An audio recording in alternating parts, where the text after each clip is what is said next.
नमस्कार दोस्तों, श्री राम आदर्श स्कूल की ऑनलाइन क्लासेज में आपका फिर से एक बार स्वागत है। आज अपन जिस टॉपिक के बारे में बात करने वाले हैं उस टॉपिक का नाम है विद्युत ऋणता। क्या नाम है? विद्युत ऋणता। कि भाई विद्युत ऋणता होती क्या है, इसके बारे में अपन आज पढ़ेंगे। देखो, सहसंयोजक यौगिक जो होते हैं उनके बारे में आपने पढ़ लिया है। सहसंयोजक यौगिक में क्या दो परमाणु होते हैं, वो दो परमाणु आपस में किसी रासायनिक बंध के द्वारा जुड़कर एक अणु का निर्माण करते हैं। उस अणु को ही अपन क्या कह सकते हैं? सहसंयोजक यौगिक कह सकते हैं। अब जो ये सहसंयोजक यौगिक होते हैं, इन सहसंयोजक यौगिकों में मान लीजिए कि दो परमाणु हैं, दो असमान परमाणु हैं और ये दोनों असमान परमाणु एक रासायनिक बंध के द्वारा जुड़े हुए हैं। मान लीजिए ये कोई दो असमान परमाणु ए और बी हैं जो किसी रासायनिक बंध के द्वारा जुड़े हुए हैं। अब इन परमाणुओं के द्वारा या ए परमाणु या बी परमाणु के द्वारा अपने रासायनिक बंध में, किसमें? अपने रासायनिक बंध से किसी इलेक्ट्रॉन को अपनी ओर आकर्षित करने का जो गुण होता है, उस गुण को ही अपन क्या कहते हैं? विद्युत ऋणता कहते हैं। इस रासायनिक बंध में सहसंयोजक यौगिक जो होते हैं वो किससे जुड़े होते हैं? रासायनिक बंध से जुड़े होते हैं। अब इस रासायनिक बंध में किसी परमाणु के द्वारा इलेक्ट्रॉन को, किसको? इलेक्ट्रॉन को अपनी ओर आकर्षित करने के गुण को ही अपन क्या कहते हैं? विद्युत ऋणता कहते हैं। क्या कहते हैं? विद्युत ऋणता कहते हैं। किसी के द्वारा या कौन सा परमाणु इसमें से इलेक्ट्रॉन को अपनी ओर आकर्षित कर रहा है, उसको ही अपन क्या कहेंगे? विद्युत ऋणता कहेंगे। ठीक है। अब जो ये विद्युत ऋणता होती है, ये विद्युत ऋणता अपनी जो आवर्त सारणी है, कौन सी है? अपनी जो आवर्त सारणी है, इस आवर्त सारणी में वर्ग में, किसमें? आवर्त सारणी में जो वर्ग होते हैं, इन वर्ग में ऊपर से नीचे की ओर चलने पर, कैसे? वर्ग में ऊपर से नीचे की ओर चलने पर, नीचे की ओर चलने पर विद्युत ऋणता जो होती है वो घटती है। कैसी होती है? विद्युत ऋणता का मान घटता है। कैसा होता है? विद्युत ऋणता का मान वर्ग में ऊपर से नीचे चलने पर विद्युत ऋणता का मान घटता है। अब ये वर्ग में ऊपर से नीचे चलने पर विद्युत ऋणता का मान घटता क्यों? क्योंकि वर्ग में जब ऊपर से नीचे चलेंगे तो परमाणु क्रमांक में वृद्धि होगी। परमाणु क्रमांक में वृद्धि के साथ साथ तत्वों के कोशों में वृद्धि होती जाती है जब अपन वर्ग में ऊपर से नीचे चलते हैं। जब ये कोश बढ़ेंगे तो परमाणु के नाभिक और बाह्यतम कक्षा में उपस्थित इलेक्ट्रॉन के जो मध्य की दूरी होगी वो भी कैसी होती जाएगी? बढ़ती जाएगी। जब इन नाभिक और इलेक्ट्रॉन के मध्य की दूरी बढ़ती जाएगी तो क्या होगा? जो इलेक्ट्रॉन और नाभिक के मध्य आकर्षण बल लगेगा, क्या बल लगेगा? आकर्षण बल लगेगा। अर्थात जो प्रभावी नाभिकीय आवेश होगा, कौन सा आवेश होगा? प्रभावी नाभिकीय आवेश जो होगा उसका मान कैसा होता जाएगा? कम होता जाएगा, क्योंकि परमाणु के नाभिक और इलेक्ट्रॉन के मध्य की दूरी बढ़ रही है। जब इनकी दूरी बढ़ेगी तो इलेक्ट्रॉन पर नाभिक की पकड़ कमजोर हो जाएगी, जिसके कारण इस परमाणु से कोई दूसरा परमाणु इलेक्ट्रॉन को जल्दी अपनी ओर आकर्षित कर लेगा। इसलिए जब अपन वर्ग में ऊपर से नीचे चलते हैं तो परमाणु क्रमांक के साथ कोशों की संख्या में वृद्धि होने के कारण प्रभावी नाभिक के आवेश का मान कम हो जाता है, जिससे बाह्यतम कक्षा में उपस्थित इलेक्ट्रॉन पर नाभिक की पकड़ ढीली हो जाती है, जिसके कारण कोई दूसरा परमाणु उस परमाणु से इलेक्ट्रॉन को अपनी ओर आकर्षित जल्दी कर लेता है। इसलिए जब अपन आवर्त सारणी में वर्ग में ऊपर से नीचे की ओर चलते हैं तो विद्युत ऋणता का जो मान है वो कैसा होता जाता है? कम होता जाता है। अब अपन वर्ग की बात कर ली, अब अपन आवर्त के बारे में बात करते हैं। जो आवर्त सारणी में जो आवर्त होता है, जब आवर्त में अपन बाएं से दाएं चलते हैं, कैसे चलते हैं? आवर्त में बाएं से दाएं चलते हैं तो विद्युत ऋणता का जो मान है, किसका? विद्युत ऋणता का मान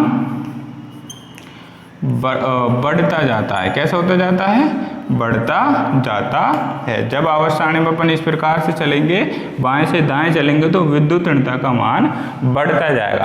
क्यों बढ़ता जाएगा? क्योंकि आवर्त सारणी में बाएं से दाएं चलते हैं तो परमाणु का जो आकार है वो धीरे धीरे छोटा होता जाएगा। अब ये आप सभी को पता है कि परमाणु का आकार छोटा क्यों होता जाता है? क्योंकि आवर्त में कोषों की संख्या में वृद्धि नहीं होती, लेकिन परमाणु की संख्या में वृद्धि होती है, जिससे नाभिक में उपस्थित न्यूट्रॉन प्रोटॉनों की संख्या में वृद्धि होती है। जब प्रोटॉनों की संख्या में वृद्धि होगी तो बाह्यतम कोश में उपस्थित इलेक्ट्रॉन पर आकर्षण बल अधिक लगेगा, जिसके कारण इनका जो पथ है वो कैसा होता जाता है? छोटा होता जाता है। अर्थात जब आवर्त में बाएं से दाएं चलते हैं तो इन परमाणुओं का आकार कैसा होता जाता है? छोटा होता जाता है। जब इन परमाणुओं का आकार छोटा होगा तो नाभिक और बाह्यतम कक्षा में उपस्थित, किसमें? नाभिक और बाह्यतम कक्षा में उपस्थित इलेक्ट्रॉन पर जो प्रभावी नाभिक की आवेश है या जो आकर्षण बल है वो कैसा हो जाएगा? अधिक हो जाएगा, जिसके कारण इन परमाणुओं से इलेक्ट्रॉन को अपनी ओर आकर्षित करना एक कठिन कार्य हो जाता है। इसलिए हम कह सकते हैं कि आवर्त सारणी में जब बाएं से दाएं की ओर चलते हैं तो परमाणु आकार छोटा होने के कारण आवर्त में बाएं से दाएं जाने पर विद्युत ऋणता का जो मान है वो कैसा होता जाता है? बढ़ता जाता है।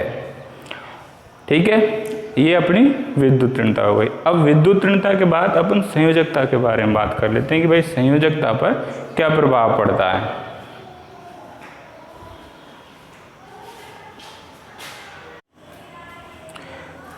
तो देखो, अब अपन संयोजकता के बारे में बात कर लेते हैं। विद्युत ऋणता अपन समझ गए, अब अपन पढ़ेंगे संयोजकता। भाई कि संयोजकता क्या होती है।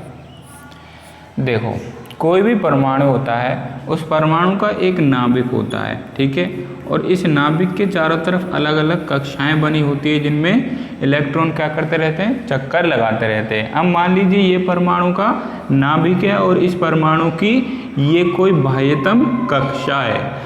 अब इस बाह्यतम कक्षा में जितने इलेक्ट्रॉन्स चक्कर लगाएंगे, इस बाह्यतम कक्षा में जितने इलेक्ट्रॉन्स चक्कर लगाएंगे उनको इस परमाणु की क्या कहेंगे? संयोजकता कहेंगे।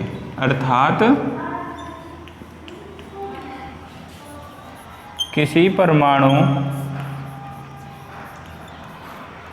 की बाह्यतम कक्षा में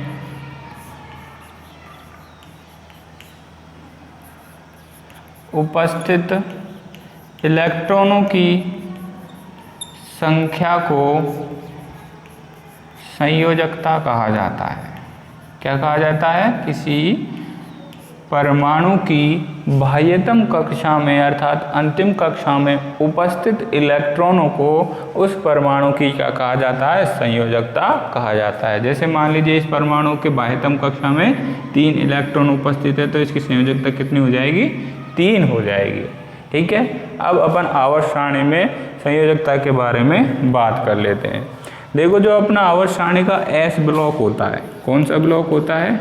एस ब्लॉक होता है। इस एस ब्लॉक में 2 वर्गों को रखा गया है, एक पहले वर्ग को और दूसरा दूसरे वर्ग को।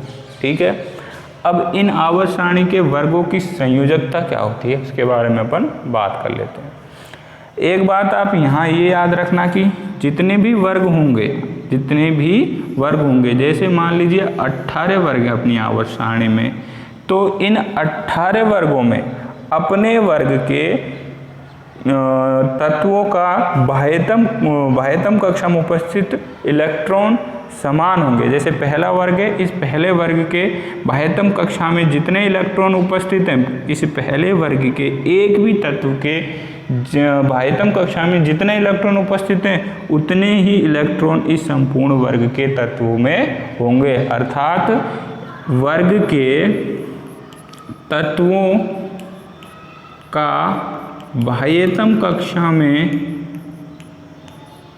इलेक्ट्रॉनों की संख्या समान होती है। कैसी होती है? जैसे ये पहला वर्ग है, इस पहले वर्ग के सभी तत्वों के बाह्यतम कक्षा में इलेक्ट्रॉनों की संख्या समान होगी। दूसरे वर्ग के तत्वों के बाह्यतम कक्षा में इलेक्ट्रॉनों की संख्या समान होगी। तीसरा वर्ग जो है उसके भी बाह्यतम कक्षा में उपस्थित इलेक्ट्रॉनों की संख्या समान होगी। अर्थात 1 से लेकर 18 जो वर्ग हैं, अब इन वर्ग के जो बाह्यतम कक्षा है, इन बाह्यतम कक्षा में अपने वर्ग के अनुसार, किसके अनुसार? अपने वर्ग के अनुसार बाह्यतम कक्षा में इलेक्ट्रॉनों की संख्या जो होगी समान होगी। जैसे मान लीजिए कि पहला वर्ग और पहले वर्ग के तत्व में किसी तत्व के बाह्यतम कक्षा में 1 इलेक्ट्रॉन उपस्थित है, तो इस वर्ग के सभी तत्वों की बाह्यतम कक्षा में कितने इलेक्ट्रॉन उपस्थित होंगे? 1 ही इलेक्ट्रॉन उपस्थित होगा।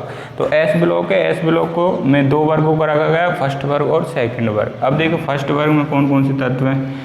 Hydrogen, lithium, sodium, potassium, rubidium, caesium and francium, ये पहले वर्ग के तत्व हैं। अब इन पहले वर्ग के तत्वों की भाई संयोजकता क्या है? देखो, अब इस पहले वर्ग के तत्वों की बाह्यतम कक्षा में जितने इलेक्ट्रॉन उपस्थित होंगे वो इस वर्ग की क्या हो जाएगी? संयोजकता हो जाएगी। किसी भी एक तत्व के बाह्यतम कक्षा में उपस्थित इलेक्ट्रॉन की संख्या ज्ञात कर लीजिए, आप पूरे वर्ग के तत्वों की संयोजकता वही होगी, क्योंकि वर्ग के सभी तत्वों की बाह्यतम कक्षा में उपस्थित इलेक्ट्रॉनों की संख्या समान होती है। अब अपन ले लेते हैं लिथियम ले लेते हैं। लिथियम का परमाणु क्रमांक 3 होता है, तो इसका इलेक्ट्रॉनिक विन्यास 1s2 2s1 हो जाएगा। ये पहली कक्षा और ये दूसरी कक्षा। 1 2 और 1 3 इलेक्ट्रॉन, 3 लिथियम इलेक्ट्रॉन है, तो 3 इलेक्ट्रॉन अपन ने यहाँ भर दिए। मतलब जो दूसरी कक्षा होगी वो इसकी अंतिम कक्षा होगी। अब इस दूसरी कक्षा में जितने इलेक्ट्रॉन उपस्थित हैं वो इस वर्ग की क्या हो जाएगी? संयोजकता हो जाएगी। कितने इलेक्ट्रॉन उपस्थित हैं? 1 इलेक्ट्रॉन उपस्थित है, अर्थात इस वर्ग की संयोजकता कितनी हो जाएगी? फर्स्ट वर्ग की संयोजकता 1 हो जाएगी। अर्थात इस वर्ग के सभी तत्वों की संयोजकता कितनी हो जाएगी? 1 हो जाएगी। अब वर्ग जो 2 है उसमें इन तत्वों को रखा गया है, ठीक है। अब इस 2 वर्ग में इन तत्वों का रखा गया है। अब इस वर्ग के तत्व के बाह्यतम कक्षा में उपस्थित जो इलेक्ट्रॉन होंगे वो इस वर्ग की क्या हो जाएगी? संयोजकता हो जाएगी। जैसे बेरिलियम को ले लिया, बेरिलियम का परमाणु क्रमांक 4, इसका इलेक्ट्रॉनिक विन्यास 1s2 एंड 2s2, ये इसकी बाह्यतम कक्षा हो गई 2s2। दूसरी कक्षा के में कितने इलेक्ट्रॉन उपस्थित है? अर्थात अंतिम कक्षा में 2 इलेक्ट्रॉन उपस्थित हैं। तो इस वर्ग के सभी कक्षकों की अंतिम कक्षा में कितने इलेक्ट्रॉन उपस्थित होंगे? 2 इलेक्ट्रॉन उपस्थित होंगे। तो इस वर्ग की संयोजकता कितनी हो जाएगी? 2 हो जाएगी, क्योंकि संयोजकता किसे कहते हैं? अपन किसी परमाणु की बाह्यतम कक्षा में उपस्थित इलेक्ट्रॉनों की संख्या को ही संयोजकता कहते हैं। अब अपन पी ब्लॉक के बारे में बात कर लेते हैं। पी ब्लॉक की संयोजकता क्या होती है?